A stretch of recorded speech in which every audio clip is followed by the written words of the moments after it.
आईने हिंदी के एक नए एपिसोड में आपका स्वागत है। और आज के इस वीडियो में हम बात करने वाले हैं एक ऐसी घटना के बारे में जो कि अगर आज हो जाती तो फिर भारत का जो एविएशन सेक्टर है ये काफ़ी ज़्यादा विकसित हो सकता था।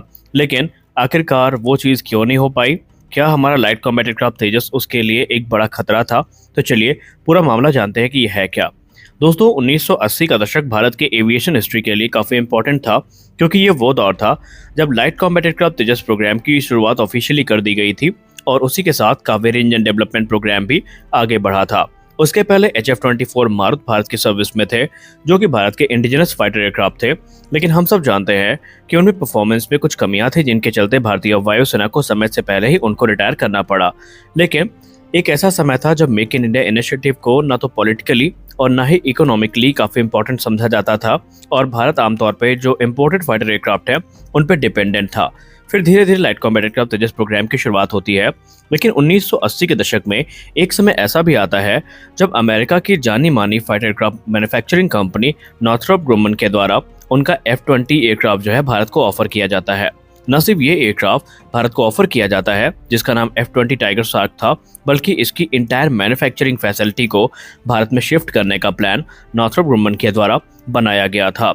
उनका ये मानना था कि ये एयरक्राफ्ट न सिर्फ भारत में बनाए जाएंगे बल्कि भारत को इसकी टेक भी मिलेगी, और आने वाले भविष्य में जो फ्यूचर के फाइटर एयरक्राफ्ट प्रोग्राम है इसमें नॉर्थरोप ग्रुमन जो है भारत का सपोर्ट भी करने वाला था।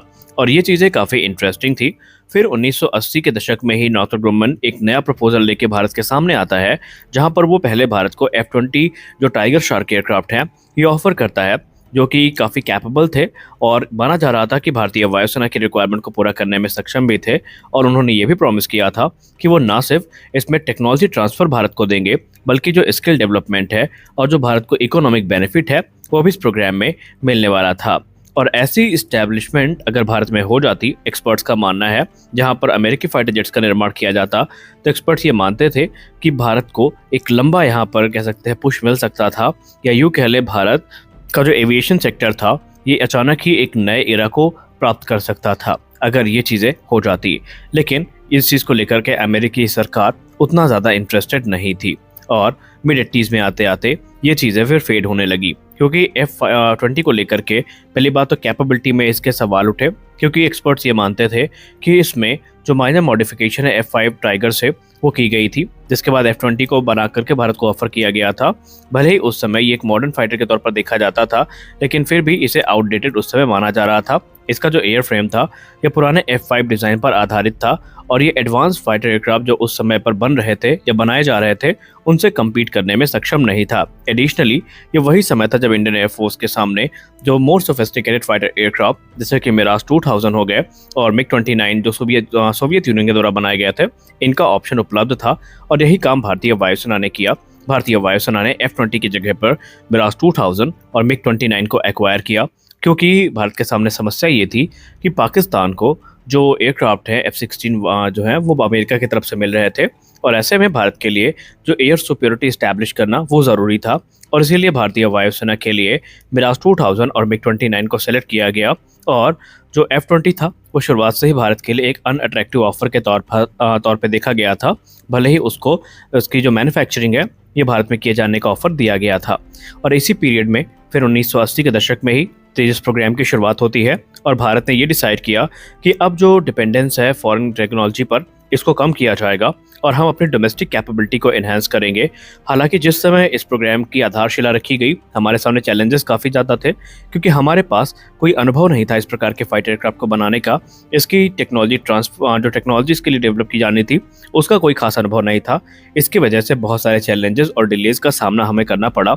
लेकिन फाइनली 2000 के दशक में तेजस का प्रोटोटाइप तैयार कर लिया जाता है, जो कि भारत के आत्मनिर्भरता का एक जीता जागता प्रमाण था। और मानते हैं एक्सपर्ट्स ये कि अगर भारत ने नॉर्थरोप ग्रुमन का ऑफर एक्सेप्ट कर लिया होता तो जो इंडिजिनस एयरक्राफ्ट की मैन्युफैक्चरिंग थी इसमें हमें और डिले देखने को मिल सकती थी। ये बात अलग थी कि ये प्रोसेस आगे चल के भारत को एडवांस टेक्नोलॉजी ऑफर कर सकता था, एक्सपर्टीज ऑफर कर सकता था, लेकिन वो कब होती इसके बारे में कोई स्पष्ट जवाब नहीं था। और इसीलिए एक्सपर्ट्स ये मानते हैं कि कहीं ना कहीं भारत का उस ऑफर को सिलेक्ट ना करना भी तेजस के लिए काफ़ी अच्छा संकेत था, क्योंकि विदेशी फाइटर क्राफ्ट में अगर इन्वेस्टमेंट होती तो उस समय तेजस प्रोग्राम प्रभावित हो सकता था। हालांकि 2001 से लेकर के आज 2024 हो गया है, लाइट कॉम्बैट एयरक्राफ्ट तेजस लगातार इवॉल्व हो रहा है और हमने तेजस में बहुत सारे जो बदलाव हैं वो देखे हैं। अब आप लोग सोच रहे होंगे कि अचानक से इस स्टोरी को सुनाने का मतलब क्या था, कि उसका मतलब है एमआरएफए प्रोग्राम कभी भी इसको एक्सेप्टेंस ऑफ नेसेसिटी मिल सकती है, ऐसा अब अनुमान में बताया जा रहा है। और एक बार फिर से अमेरिका ने ठीक उसी प्रकार के ऑफर देने शुरू किए हैं। पहले आप सब ने लॉकहीड मार्टिन से F-21 के ऑफर के बारे में सुना, जो कि रीब्रांडेड F-16 है, जहां पर उसने कहा कि बहुत सारी टेक्नोलॉजीज F-35 लाइटनिंग 2 से बोरो की गई हैं और उसमें नेक्स्ट जनरेशन टेक्नोलॉजी का इस्तेमाल किया गया है। अगर भारतीय वायुसेना इनको सेलेक्ट करती है तो भारतीय वायुसेना को निसंदेह बहुत सारे जो बेनिफिट्स हैं ये देखने को मिलेंगे। और उसके बाद अमेरिका F-18 सुपर हॉर्नेट के ऑफर में भी सेम चीज़ रखता है। पहले अमेरिका ने इंडियन नेवी को जब ये प्रपोज किया था तो उस समय इन्होंने एमआरएफए से इसको हटा दिया था, लेकिन एक बार फिर से F-18 सुपर हॉर्नेट की जो री एंट्री है एमआरएफए में हुई है और इस बार कंप्लीट टेक ट्रांसफर को लेकर के भी वो विचार कर रहे हैं। सबसे इंपॉर्टेंट चीज़ जो है एमआरएफए के अंतर्गत अमेरिकी दृष्टिकोण से वो होने वाला है उनका F-15EX। F-15EX को लेकर के अभी हाल ही में रिपोर्ट सामने आई थी, जहां पर बोइंग ने कहा था कि एक रीजनेबल प्राइस में ये एयरक्राफ्ट भारतीय वायुसेना को मिलेंगे, जहां पर इनकी जो पेलोड कैपेसिटी है ये सबसे मैसिव है पूरे के पूरे कंपटीशन में। ये 13 टन तक के जो पेलोड है उनको कैरी करने में सक्षम है, 20 से ज़्यादा एयर टू एयर मिसाइल्स को कैरी करने में सक्षम है। और उन्होंने कहा कि पूरे एमआरएफए प्रोग्राम में ऐसा कोई भी एयरक्राफ्ट नहीं है जो कैपेबिलिटी वाइज F-15 को कम्पीट कर सके। F-15 सीरीज की बात करें तो इनके पास एक फेनोमिनल रिकॉर्ड है और वो है 103 किल का बिना किसी लॉस के।